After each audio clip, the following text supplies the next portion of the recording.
Mister Uddika අපි පරක් වුණාද මන්ද ටිකක්. මං හිතුවා මීට කලින් එයි කියලා. එන්න හිතේ මූ ලත වෙනවා. මොකක්? මොනවද ඒ කියන්නේ? නෑ මේ අපේ කොල්ල පරක් වුණා චුට්ටක්. පුතාට දැන් එක්සෑම් එකම එනව නේද? පාඩම් එහෙම කරන වෙදි දැන්. පාඩම් මූ කරන පාඩම් පාඩමක් නෑ. මූ කරන්නේ දවසම කාමරේ ඇස්තර ඉංගගෙන රැප් අහලා ඉන්න හරකෙක් ඔය. නිකන් දවස් වලට යාළුවොත් එක්ක ක්‍රිකට් ගහලා රෝන් දෙක ගා ඉන්නවා. දැන් නේ උඹට. ඒකට අපේ කොල්ලා ගේමයි දවසම කරන්නේ පාඩම් කරන එක. කෙල්ලෝ යාළුවෝ නම් ටිකක් ආශ්‍රය කරනවා. කොල්ලෝ යාළුවෝ නම් ආශ්‍රයක් නෑ වැඩිය. ඉන්නේ අර කසුන් කොල්ලා තමා. ඔය දැනුත් කසුන් කොල්ලා ගෙදර ගිහලා එන ගමන් කියලා මට කෝල් එකක් දුන්නා.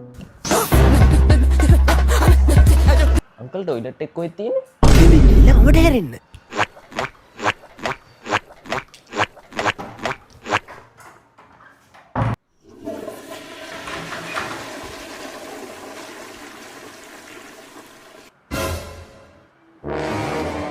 අංකල් පින්තිරියට තව අක්ක කෙනෙක් කර නංග කෙනෙක් කර ඉන්නවද? නෑ පින්චරේ නෑ දෙකම පුතා.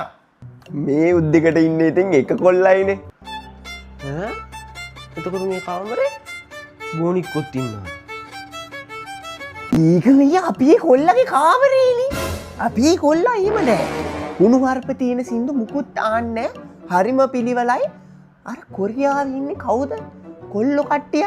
අන්න ඒගොල්ලෝගේ සින්දු වහන්නේ දවසම. දැන් නම් කසුන් පුතාලා ගෙදර ඉඳන් එන්න මේ එන්නේ කියනකොටම තාත්ති මං ආවා. පුතා මගේ වටවලයා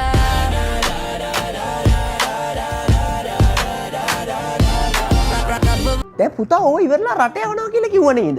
දැන් ගියාට පස්සේ උයන්නේ එහෙම දන්නවද? මූ ඕව දන්නේ නෑ මූ දන්නේ දෙනේව කණ්ඩ විතර. අපේ ගෙදර උයන්නේත් අපේ පුතා. කුස්සියේ වැඩ හොඳට පුළුවන්. ඔයි දැන් යන්නත් ඇත්තේ අපිට තේ එකක් හදන් ඉන්න. වටවලයා අපේ වටවලයා අපේ ගෙරේ පුතා තේ ගෙනල්ලා තියෙන ළමයි. අනේ ගන්නයිලා එතනෝ. මේ උද්දිගුතෝ අවංගවට නෑ එන්න එපා. වටවලයා අපේ වටවලයා අපේ ගෙරේ පුතා මගේ වටවලයා